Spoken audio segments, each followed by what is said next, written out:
तो देखो आरण्यकों में और ब्राह्मण ग्रंथों में दार्शनिक बातें देखने को मिलती हैं और रहस्य की बातें यानी रहस्यात्मक बातें भी हमें इसमें मिलती हैं। इनके बाद में इनका सरल रूप किया यानी और विस्तार हुआ, फिर बनते हैं उपनिषद।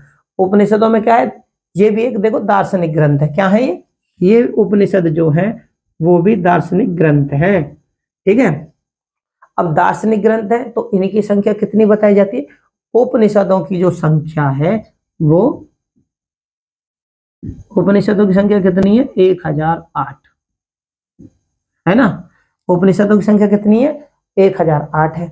और इन्हीं का ही अंतिम भाग क्या है उपनिषदों का? क्या है? वेदांग। क्या था? और वेदांग था। तो इनका ही अंतिम भाग, ठीक है ना, इनका अंतिम भाग, अंतिम भाग लिख देता हूं मैं। ठीक है, इनका अंतिम भाग क्या था? वेदांग। ठीक है, और वेदांग में क्या थी? वेदांग की थी 6 शाखाएं।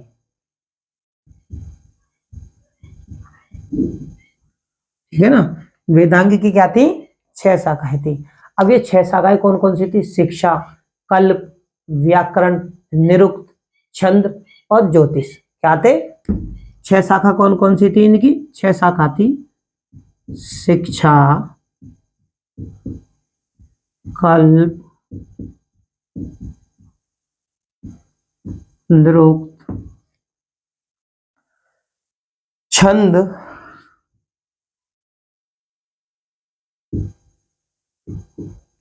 व्याकरण और ज्योतिष।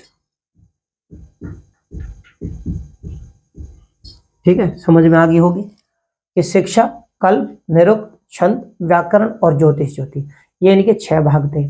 ठीक है, अब वेदांग हो गए। वेदांग के बाद में मैंने क्या बताया था? सूत्र काल था। सूत्र मतलब सूत्रों का समय।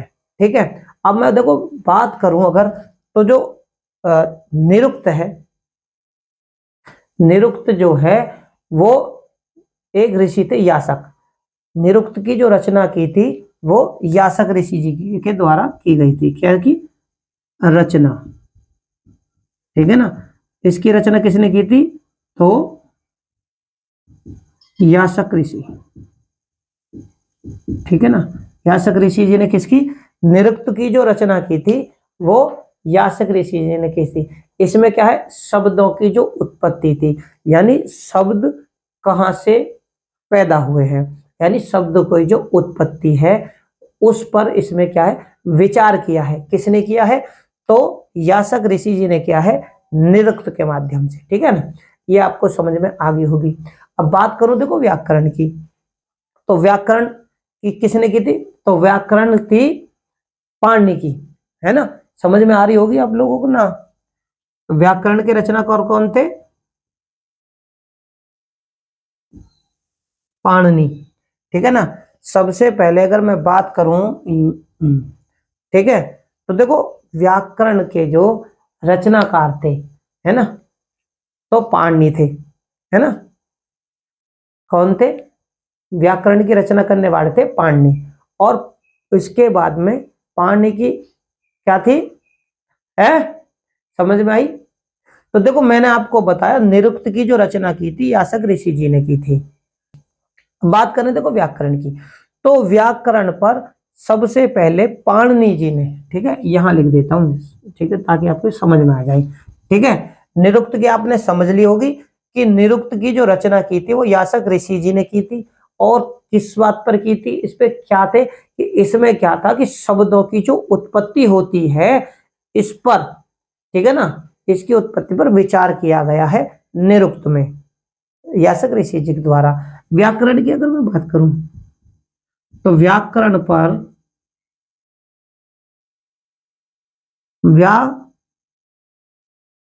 व्याकरण पर सबसे पहले देखो पाणिनि, व्याकरण पर सबसे पहले पाणिनि जी ने क्या? अष्टाध्याय।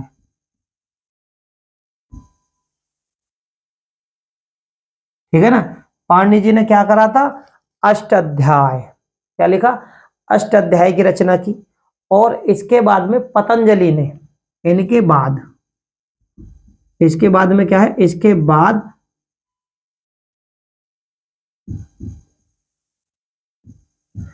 पतंजलि ने क्या करा,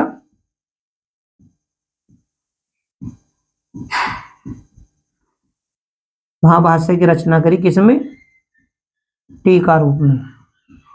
मैं साहित्यों की आज बात करने की कोशिश कर रहा हूं, मैं साहित्यों के बारे में विचार विमर्श करने की कोशिश कर रहे हैं, ठीक है ना। किस प्रकार से हमारे जो वेद थे उनका सुधार के रूप में, यानी वेदों का जो विस्तार हुआ वो किस प्रकार से हुआ, ठीक है। निरुक्त की यास्क जी के द्वारा, और बाद में व्याकरण पे सबसे पहले जो टीका लिखी पाणिनि ने, अष्टाध्यायी लिखी व्याकरण पर।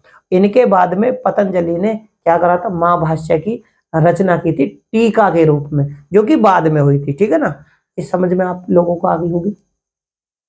इनके बाद में अगर चलूं, वेदांगों के बाद में क्या थे, सूत्र काल। सूत्र कितने थे, तो मैं अगर बात करूं सूत्रों की, तो सूत्र कितने थे, 4। अब मैं क्या कह रहा हूं, ये वेदों के ही विस्तार हो रहा है, वेदों का विस्तार हो रहा है, साहित्य के माध्यम से आपको समझाने की कोशिश कर रहा हूं। तो 4 थे, ठीक है ना। सूत्र कितने थे, सूत्र काल में अगर मैं बात करूं तो सूत्र थे 4, ठीक है ना।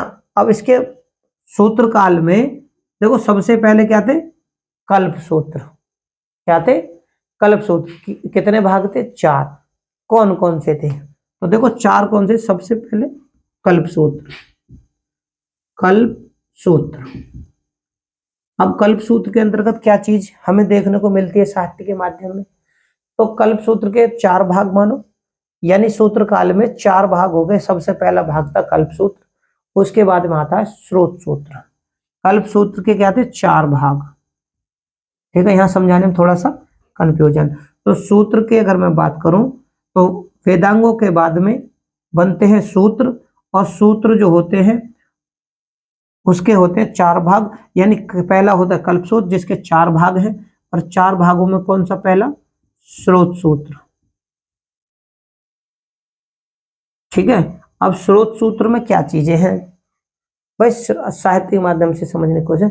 तो जो स्रोत सूत्र है इसमें यज्ञ संबंधी नियम है, क्या है, इसमें क्या है, यज्ञ, यज्ञ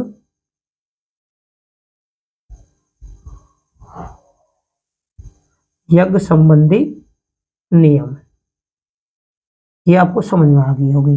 तो स्रोत सूत्र के माध्यम से, स्रोत सूत्र में जो साहित्य के माध्यम से हमें जानकारी मिलती है वो ये मिलती है, इसमें यज्ञ संबंधी नियम है। इसके बाद में अगला भाग होता है गृह सूत्र,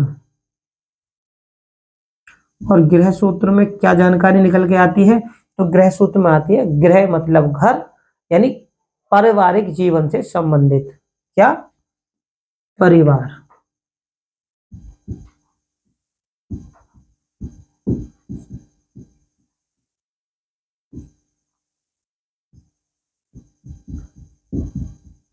ठीक है, तो आप नियम कह सकते हैं। तो गृह सूत्र में हमें परिवार से संबंधित नियम देखने को मिलते हैं। इसके बाद में आता है सुलभ सूत्र, ठीक। कौन सा, गृह सूत्र के बाद में पहले देखो धर्म सूत्र कह सकते हैं, धर्म सूत्र। धर्म सूत्र में क्या चीज आती है, धर्म, जैसा कि आप समझ गए होंगे नाम से भी कि भाई धर्म सूत्र में क्या है, सामाजिक, राजनीतिक और धार्मिक नियम। इसमें क्या आते हैं, सामाजिक, सामाजिक, राजनीतिक,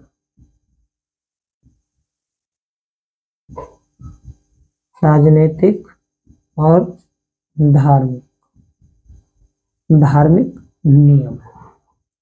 तो आप समझ रहे, सभी लोग समझ रहे होंगे कि भाई कौन कौन से सूत्र के दौरान हमें क्या क्या चीजें देखने को मिलती हैं।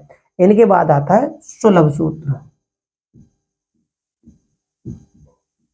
सुलभ सूत्र के अंतर्गत कौन सी चीजें हमें देखने को मिलती हैं, तो देखो भैया सुलभ सूत्र के अंदर मिलते हैं यज्ञ और हवन से संबंधित नियम। क्या थे, यज्ञ व हवन से संबंधी नियम, ठीक है मेरे प्यारे साथियों। आपको समझ में आ गई सभी चीज विस्तार से कि भाई जब वेदों का विस्तार हो रहा था, यानी उन्हें आसान भाषा में उनका संकलन किया जा रहा था, यानी कि एक तरीके से उनका रूप परिवर्तित किया जा रहा था।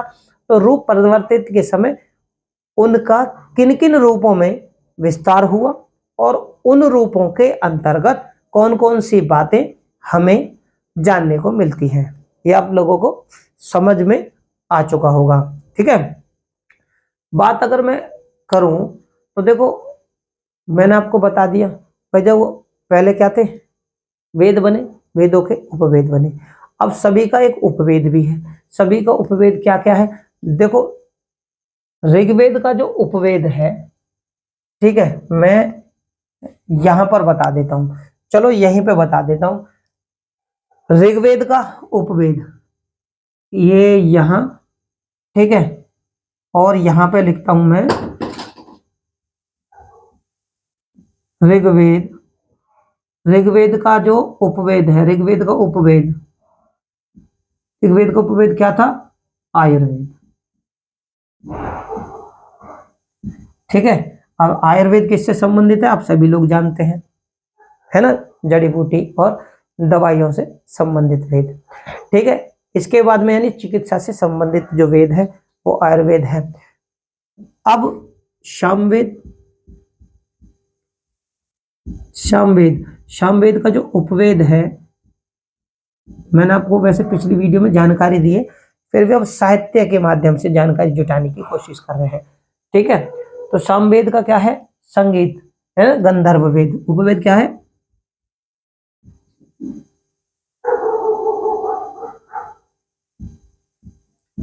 गंधर्व वेद किसका है, संगीत का, संगीत का। और ये क्या है, चिकित्सा का। ठीक है ना, समझ में आ गई। बात करते हैं यजुर्वेद। यजुर्वेद का जो उपवेद है, यजुर्वेद का उपवेद कौन सा है, धनुर्वेद, है ना, धनुर्वेद। ये क्या है, युद्ध, युद्ध कला से संबंधित वेद है ये। ठीक है, युद्ध कला का वेद है ये, किसका है, तो ये है युद्ध कला का वेद। अब बात करते हैं लास्ट अथर्ववेद की। अथर्ववेद का जो उपवेद है वो है शिल्पवेद। और शिल्पवेद किससे है, वास्तुकला का वेद। इसे वास्तुकला या भवन निर्माण कला का वेद भी आप कह सकते हैं। ठीक है, आपको ये अच्छी तरह से समझ में आ चुकी होगी कि हमारे वेदों का किस तरीके से उनका विस्तार हुआ, सरल, आसान, गद्य और पद दोनों में। ठीक है, इनके बाद में मैंने आपको बताया कि अब देखो वेदांग बन गए, सूत्रकाल बन गए, फिर बन गए स्मृतियां। ठीक है ना, स्मृतियों के बीच में एक होता है षड दर्शन। षड दर्शन में क्या क्या चीजें देखें, न्याय, और उसके कई भाग है। षड दर्शन के कौन कौन से भाग है, तो न्याय, विशेषक, सांख्य, योग, पूर्व मीमांसा और उत्तर मीमांसा, इनका भी संकलन होता है। उसके बाद में होता है स्मृतियों का। स्मृतियों की अगर मैं बात करूं, सबसे पहले जो स्मृति बनी थी, सबसे प्राचीन जो स्मृति है, यानी वेदों का ही एक विस्तार या फिर एक सरल भाषा के अनुसार जो रूप बनता, फिर उनकी क्या बनी, स्मृतियां बनी। जब स्मृतियां बनी तो सबसे पहले बनी मनुस्मृति। मनुस्मृति के बाद में याज्ञवल्क्य स्मृति, है ना, याज्ञवल्क्य स्मृति। उसके बाद में नारद स्मृति, ठीक है, पाराशर स्मृति और कात्यायन स्मृति, बृहस्पति स्मृति। इनके बाद में क्या बने थे, देखो मैंने बताया महाकाव्य। महाकाव्यों में क्या, रामायण और महाभारत। उनके बाद में क्या बने थे, पुराण। पुराण कितने थे, 18। अब मेरा समझाने का जो तात्पर्य साहित्य के माध्यम से ये है कि ईसा पूर्व से शुरू होता है और पुराणों का जो समय आता है वो गुप्त काल तक आ जाता है, संगलन का समय। और गुप्त काल कौन से सन में आता है, तो वो आता है ईसवी में। इसी बीच में अगर थोड़ी सी और मैं आपको जानकारी दे दूं तो देखो स्मृतियां, स्मृतियों में सबसे पहले मैंने जो बताया स्मृतियां बनी, स्मृतियों में बनी मनुस्मृति। मनुस्मृति का समय क्या है? तो मनुस्मृति का जो संकलन हुआ था वो 200 ईसा पूर्व से, याद रखना ये है ईसा पूर्व, और कब तक संकलन हुआ था? लास्ट 200 ईस्वी तक। ठीक है, समझ में आ गई होगी। इसके बाद में याज्ञवल्क्य, क्या? याज्ञवल्क्य स्मृति, इसका जो संकलन का समय है इसके बाद का समय है, यानी कि ये 100 ईस्वी से 300 ईस्वी तक इसका संकलन हुआ था। 100 ईस्वी से 300 ईस्वी। अब यानी कि ईसा पूर्व केवल मनुस्मृति है जो सबसे प्राचीन मानी गई, उसके बाद में 100 ईस्वी से 300। ठीक है ना, यानी हमारे उस समय भारत में बहुत सारे राजा और राजवंश शासन करने लगे थे। इनके बाद में आती नारद स्मृति। इनके बारे में भी हम अपनी आने वाली वीडियो के बारे में, आने वाली जो वीडियो है उनसे संबंधित जानकारी आप लोगों को देंगे। इनकी जो रचना का समय है संकलन को 300 से 400 ईस्वी लगभग, मैंने आपको बताया गुप्त काल का समय लास्ट शुरू हो चुका था, यानी चल रहा था, है ना। उसके बाद में पाराशर स्मृति, इसका जो संकलन का समय है वो भी 300 से 500 ईस्वी का। कितना? 300 से 500 ईस्वी। ठीक है, ये आपको समझ आ कि स्मृतियां उस समय, स्मृतियों का संकलन चल रहा था, तो ये उस समय थी। पाराशर के बाद में अगर मैं बात करूं तो कात्यायन स्मृति। ठीक है, इसका जो समय है, कात्यायन स्मृति का जो समय था वो 400 से 600 ईस्वी, है ना। और उसके बाद में बृहस्पति स्मृति का, तो कात्यायन स्मृति कितनी है? 400 से 600 ईस्वी। अगर कुछ समय और बीत जाता तो हर्षवर्धन का ही समय यहाँ पर चालू हो जाता। बृहस्पति